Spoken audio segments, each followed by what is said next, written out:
Okay, good evening, everybody. Welcome to our second of two spaces with Tom Weijtman.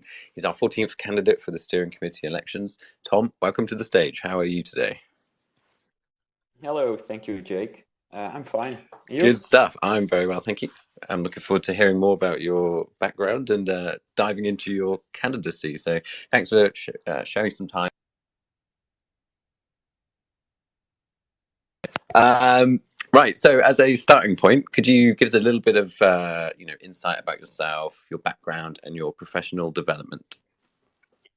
Yeah, of course. Yeah, thank you everyone for listening. First of all, my name is Tom. I'm 33 years old, living in the Netherlands, and I have a master in environmental economics at the Dutch University. After my graduation, I moved to a water technology company. Had actually different roles in that company. And I also worked for different public organizations, both in the water technology sector, but also in the energy sector. Amazing stuff. Very cool.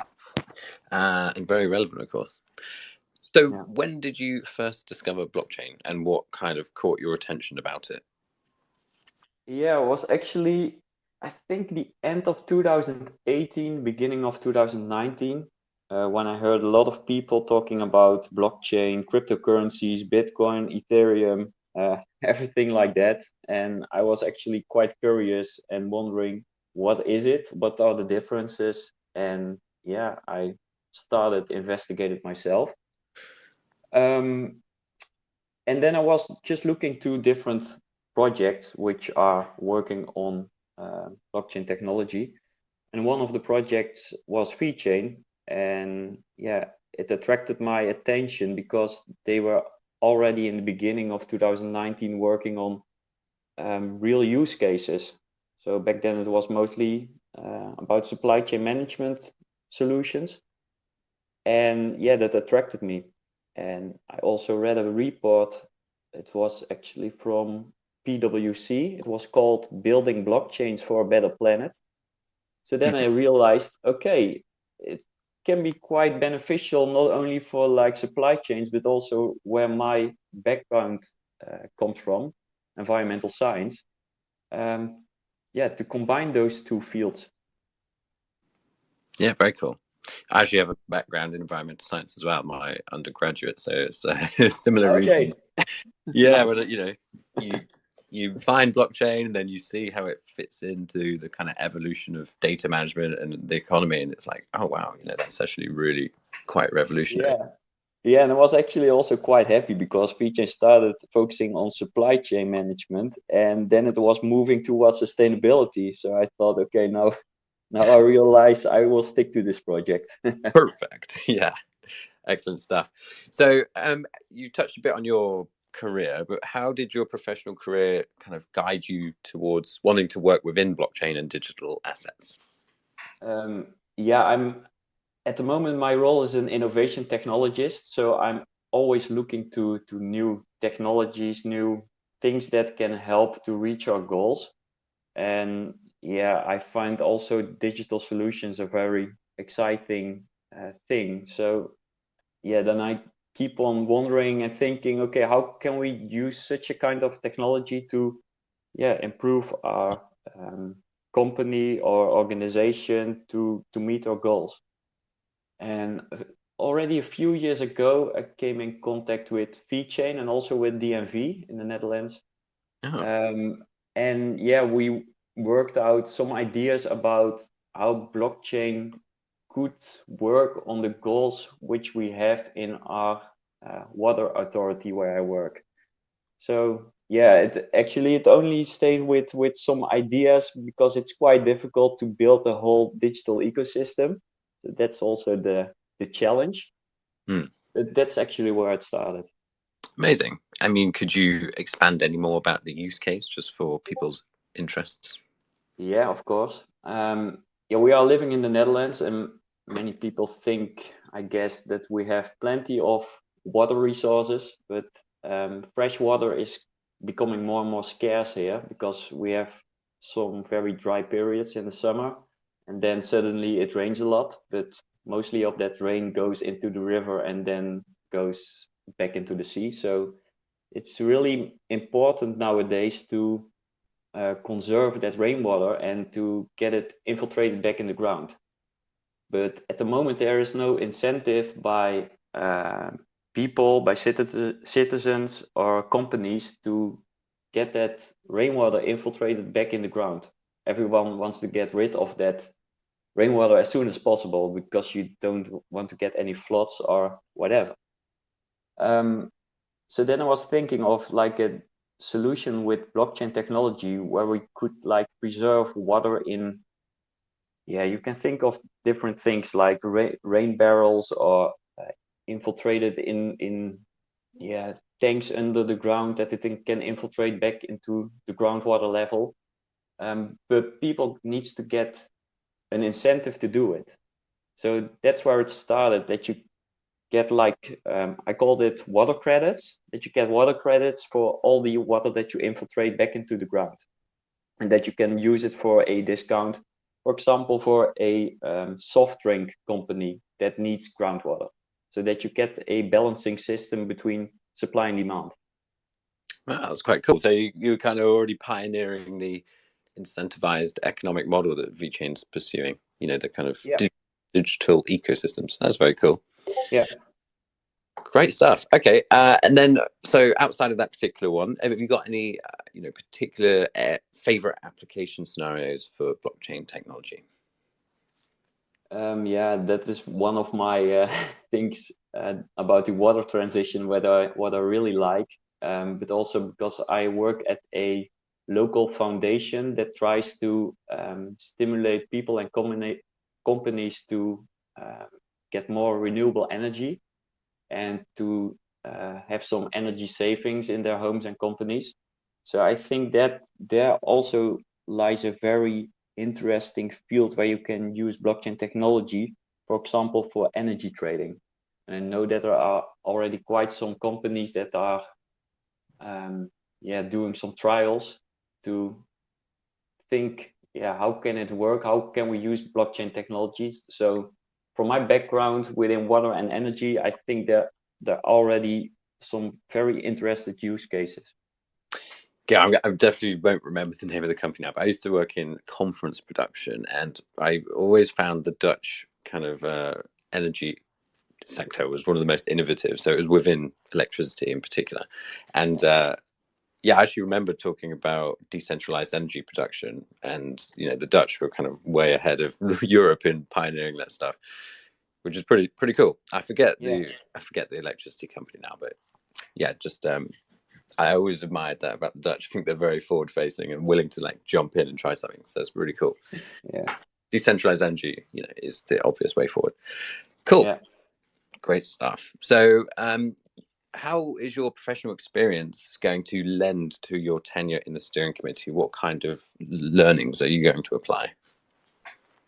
Yeah, I want to fully focus on everything that has to do with sustainability. I mean, I think if you have like in vision as VeChain has on sustainability, that you also need someone in your steering committee that is fully focused on sustainability. So I think that I can use my background on those topics within the steering committee. And also, because I'm also working already on some ideas about how we can use blockchain technology within that field, I think I can really contribute to how we can use blockchain technology in specific sustainability goals. And I think we also have to think of, okay, because there are like 17 sustainability or SDGs, Sustainable Development Goals, and they are all divided also in sub goals. So we have to search for the sustainable development goals which are creating the most impact, because you cannot focus on all 17 at once. And I think that I can also contribute to that point. Great stuff. Yeah, because I mean, it's good that you are aware of that, because I think people see sustainability, they have a certain perception, but actually it's a very, very broad, Yeah. scope of development. Maybe we could drill down into that question a little more. I mean, is there any particular SDG you are interested in pursuing? Yeah, I think I will rely on my background because of water and energy. But what I also want to mention is that I want to more cooperate with the community, because I spoke to several people from the community in previous years, and there are like people from a very diverse background, and they have so much knowledge which we can use. So I was also thinking about how can we maybe try to interact more with the community, maybe start like in working groups that you are specifically focusing on the sustainable development goals, and get people from different countries and different backgrounds and combine them in a working group and look where the opportunities lie. And in that combination, I think we can make like also a plan for the future. Okay, which sustainable development goals are we going to focus on like the next few years, which are interesting for maybe a little bit later on. So I want to use the experience from the community to shape this. Great stuff. Yeah, I think there's lots of very smart people here in the community, so fully agree with that direction. I think that's a good approach. So, okay, moving on. VeChain's been around a while, since 2017, and seen a lot of development. How will you help the VeChain ecosystem kind of stay ahead of the curve and continue to expand in the future? Yeah, if you look at, because VeChain is now really ahead of like a solid blockchain technology provider with a they are doing like elections, and everything is working very smooth on the technological side. And I first of all I am wondering, because VeChain is focusing on sustainability, but if you are focusing on sustainability as a company, then first of all you have to look for yourself. How are you dealing with sustainability in your own company? And I want to make VeChain within 1 year energy neutral, so that we as VeChain are the first blockchain provider that is fully energy neutral. And I think that is really easily to reach, but it will be a very good marketing tool as well, because everybody is talking about blockchain technologies using a lot of energy, but if you can show the world that you are the first one that is totally energy neutral, then you will have a main competitive advantage. And then you can also go a step further. How can we make VeChain also climate neutral? Looking at how much CO2 emissions has VeChain itself as a company. I mean, people are traveling from time to time. How are you going to compensate it? Maybe you can use also blockchain technology to make applications, how you can track it, and also how you can compensate that. And those applications you can also sell in the end to other clients. But you have to practice what you preach. So if you want to show sustainable applications, you have to start by yourself to be sustainable. Absolutely, and of course that is a key focus for VeChain in this year, and certainly we'll have some tools that will advance that in the next few months. So keep your eyes peeled. So onto the steering committee itself then. What will your core focus be for its development in the coming years? Yeah, first of all, I want to focus on the strategy of the Sustainable Development Goals. So what kind of Sustainable Development Goals are we going to focus on? Which have the most impact, and where are we going to spend our time and money and other resources, because you can only spend them once. Second thing is, I want to look at the different existing ecosystems, the physical ecosystems that already exist across the world, because there is already so much going on sustainability and blockchain, and there are also a lot of like companies, startups, scale-ups in every, maybe not every country, but a lot of countries across the world.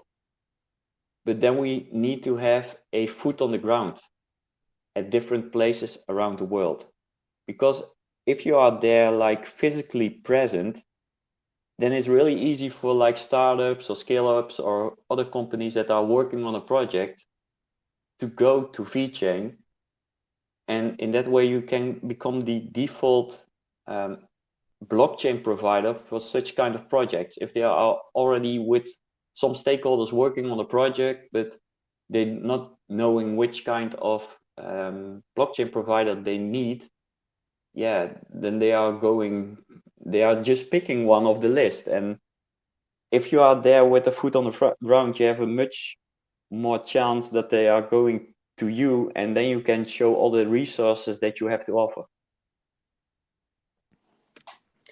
Yeah, no, totally agree. Excellent answer. Okay, so what is a key life lesson you'll apply to your role in the steering committee?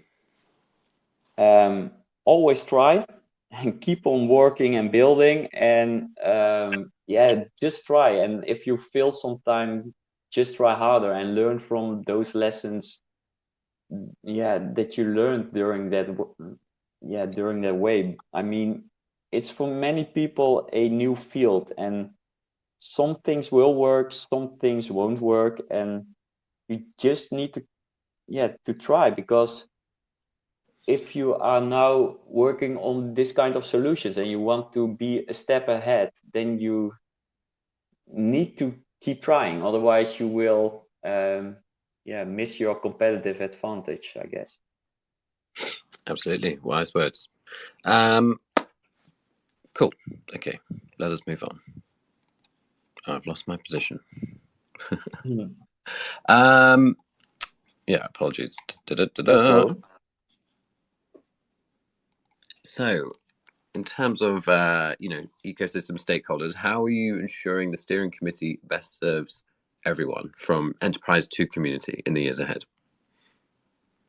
Yeah, so maybe a little bit of the answer relies already on the answer I gave some questions back. So I want to cooperate more with the community and using their knowledge and experience from their different backgrounds.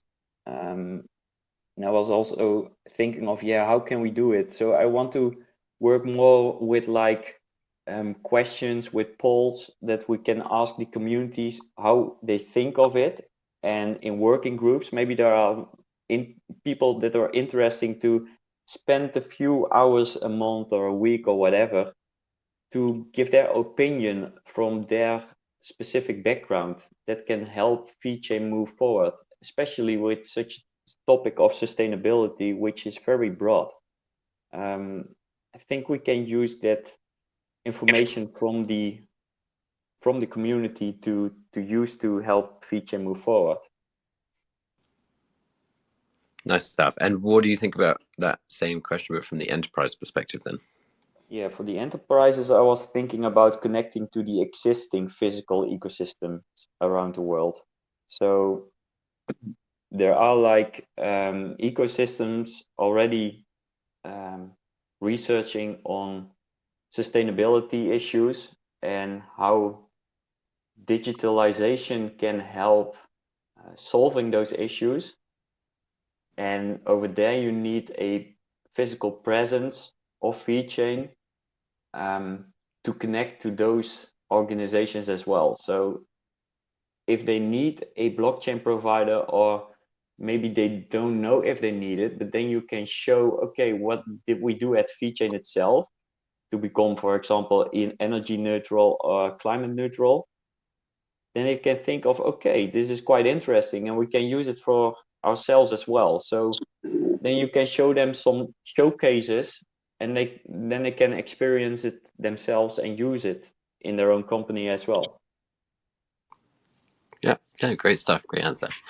And then, so let's look a bit, into the future here. So where do you see VeChain's technology in 3 to 5 years, and how will your role in the steering committee facilitate that?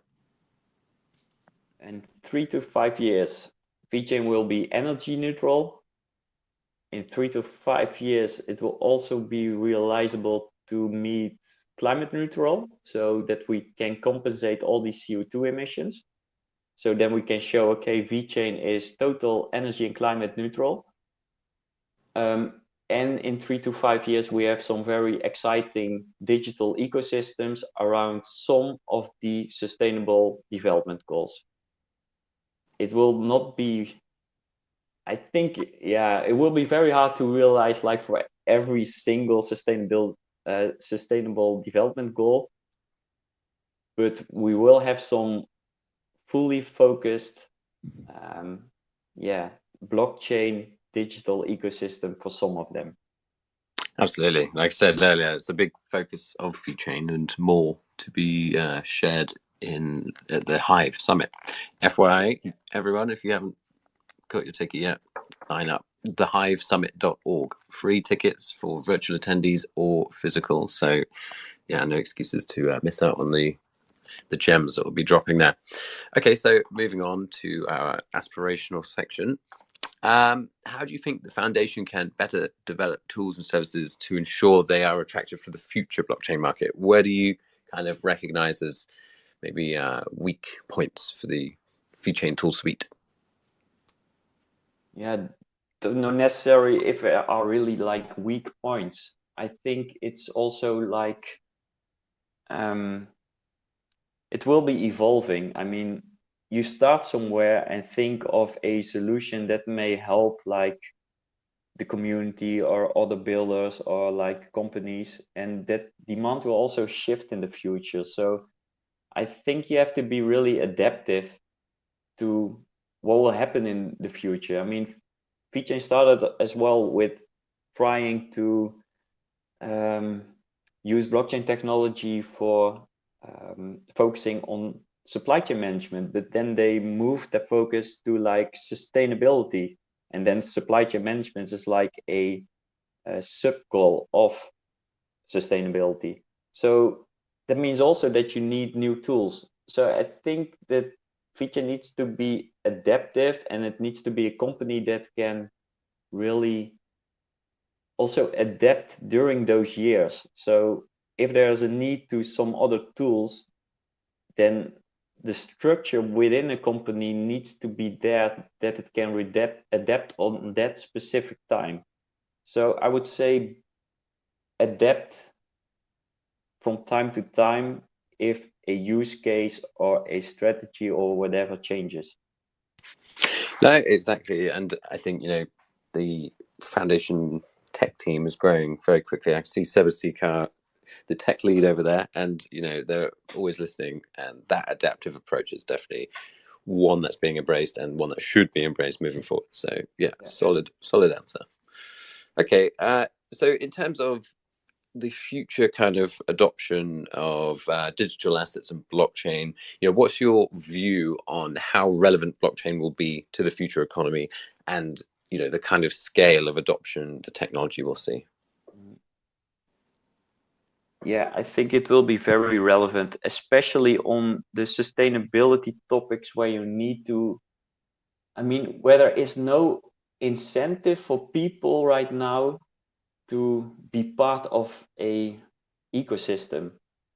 So as the example that I gave you about why should people infiltrate water back into the ground? If there's no incentive, maybe some people are doing it because they like the environment and want to do something back, but that's a really small percentage of the main population. And you need to think of the digital ecosystems where there are different stakeholders, where you can meet supply and demand and work with tokens. And that's where blockchain technology can really help. So get that data from like IoT devices or whatever into the blockchain, then translating that information with a formula into tokens, and those tokens can be exchanged at a different organization, so a different stakeholder. But that's also very time consuming. So I think we are going to meet those goals, but it will take some time to reach it. I mean, you cannot, it's a new technology, you have to build new ecosystems, you have to interact with a lot of stakeholders, so it will take some time, but we get there. Yeah, no, absolutely. I think that's why the channel partner approach of VeChain is so powerful. You know, you're already getting those doors opened by your DNVs and PwCs and whomever else may be in the pipeline. Yeah. But yeah, no, very powerful method of approach. Okay, thank you very much. So we did kind of touch on this earlier, so I apologize, kind of a double question, but perhaps you could give an alternate view. So you mentioned your particular interest within water and energy for the SDGs. My next question is, what do you see as the most immediately promising areas of application for blockchain within sustainability, but excluding those two as examples? There will be the circular economy, definitely. So that you don't, I mean, now our economy is linear, where we use resources, we build something, then it's used, and then it goes back to landfill most of the times. Some of the times it will be recycled. Actually, it's a not the right word. Actually, it's downcycling most of the times, because then products are turned into another product, but yeah, have a lower value. But that's something, I mean, in the Netherlands, you have also like a phone, it's called Fairphone, where the phone is built of all different kind of components that you can exchange. So every single thing you can just exchange and use your phone back again. So you can then use it for years, and the components that are like broken, they can be then recycled, but that will extend the lifespan of such a telephone. And also, like, yeah, with the circular economy, you have to build like products that you can not, yeah, that you can really fully recycle. So not downcycling to a product with a lower value, but really using it again. But then it's very important to know which kind of resources are in that product, because not all the resources are very easily to recycle. And there it can be very useful to like have a material passport that is on the blockchain, that you know exactly what is in such a product and how to recycle it, or that you give an incentive to people or to companies to bring it back to the company, and they have to refurbish it in one way. So I would say circular economy. Yeah, I love that one. I think that's a very interesting area of application for blockchain. Just like you pointed out with the product passport, it's about having that insight into every aspect of it, so it can be, handled correctly and recycled, and the company that produced it can then almost become responsible for it, because they, I mean, you probably know the polluter pays principle, right? You produce a good, therefore you should be responsible for its its return back to the production cycle. Yeah, So I fully agree. Yeah. something like blockchain will be invaluable for that. And I would imagine Europe would be quite hot on, enforcing things like polluter pays, because I know they like it, but of course it's Yeah, basically impossible. and that's also maybe a good thing to mention, because in the European Union, you have also, I mean, there are a lot of subsidy programs on sustainability and technology. And it would also be very useful to have like somebody who can give advice on what kind of subsidies there are on a European Union level to use for this kind of applications, because that will open such an amount of money for VeChain to build like applications on those kind of subsidy programs. So I think that is also a very important topic to focus on. Yeah, no, absolutely. So in terms of the circular economy, then it's a bit of a follow-up question. Can you apply your previous experiences to kind of push that forward? Your knowledge and experience so far.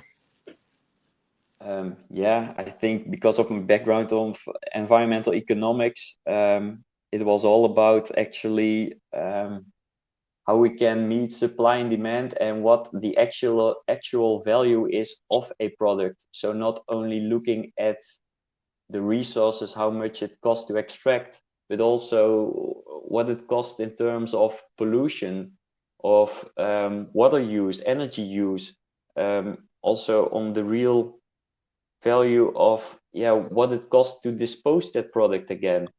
I think that are the things that are like the things that I learned in my master, and that I can really use to bring that circular economy move forward with the technology of blockchain. Yeah, that's quite an interesting kind of topic area. Actually, I don't know much about it. Maybe you could explain a little more. Environmental economics. So is that essentially pricing in externalities to production? Yeah, that's indeed that's it actually. So you are looking at the externalities. For example, what I found a nice example is in New York, you have like Central Park. How are you going to monetize Central Park? I mean, that's quite hard to do. I mean, you can build like a lot of skyscrapers on Central Park, but you have to think, okay, how can I monetize the natural resources I have in the world? So not looking only at what it costs to extract those resources, but what it actually means in terms of value to people. And that's actually the topic where it's all about. And also to calculate the externalities. How can we turn it into money into a product? And I think, that's also a very good thing where we can use blockchain technology for. Very cool. You just mentioned, how you value the kind of value for people. Sorry, when you refer to the park, how do you value that? Does that? I think that's a whole different topic. It's quite hard to explain it in a few minutes. Yeah, no, fair enough. But I mean, you could certainly perhaps, offer incentives for kind of maintaining land, for instance, for public enjoyment, right? And then you could somehow, I don't know, incentivize a company to not develop a land for community benefit. Yeah, I mean, the solutions are like, there are so many solutions, and you can think of enormous amount of value cases and use cases. But I think the most important thing is, okay, where are we going to focus on a strategy on the sustainable development goals, and where we can make most impact with blockchain technology in the coming years.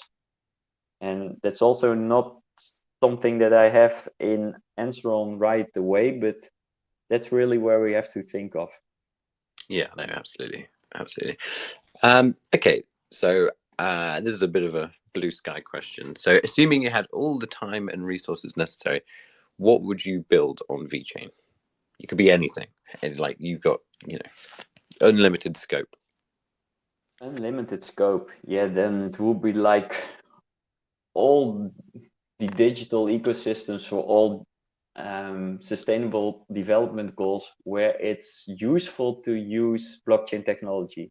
I mean, first of all, you always have to look, okay, is it necessary to use blockchain technology? Because for some applications you don't need it. But for all those like very complex digital ecosystems where you want to incentivize people to do something good for the environment, then you need blockchain technology, or it is a very good solution, very efficient solution. And I want to build all those kind of digital ecosystems. Lovely stuff.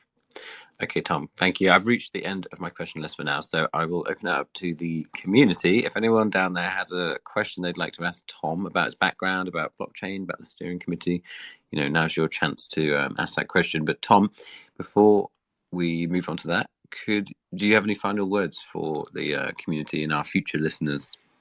Yeah, of course. I summarize it for myself, what I find the three main topics that I want to work on when I'm in the steering committee. I want to reach VeChain energy neutral in the coming year. I want to have a concrete plan how VeChain can become climate neutral. And I want to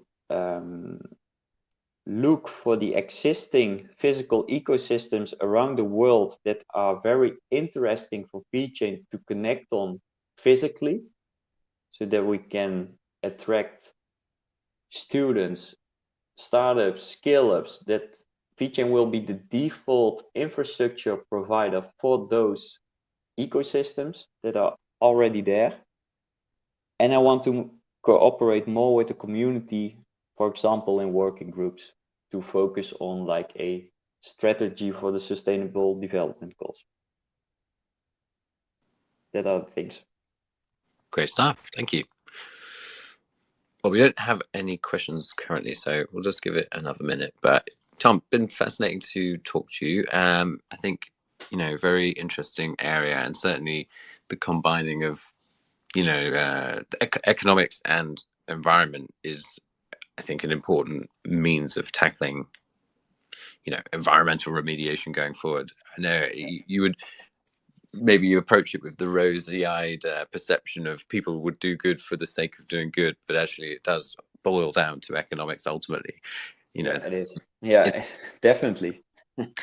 Absolutely. And, I think growing up, maybe I overlooked that. And as I've gotten older, and time's gone by, you realize, and it's a beautiful synergy that I came to see the power of blockchain as a force for good, but then also this tool for social change. And I think that's one of the most compelling kind of aspects of it, that you can drive social change, but you can also revolutionize all manners of industries and sectors. So I think, fascinating area. Yeah, Very great. very, very cool sector to be in. So, good for you. Yeah, thanks. Great to hear your inputs. Okay, well, we don't have any questions from the community. Probably a bit groggy after a weekend, Monday night, so we'll let them off. But 14 interviews. yeah, I know. I mean, it's great. The quality of candidate here has been fantastic. So, great to hear from you. So without further ado, I think I'll probably call it a night there. No one's popping their hand up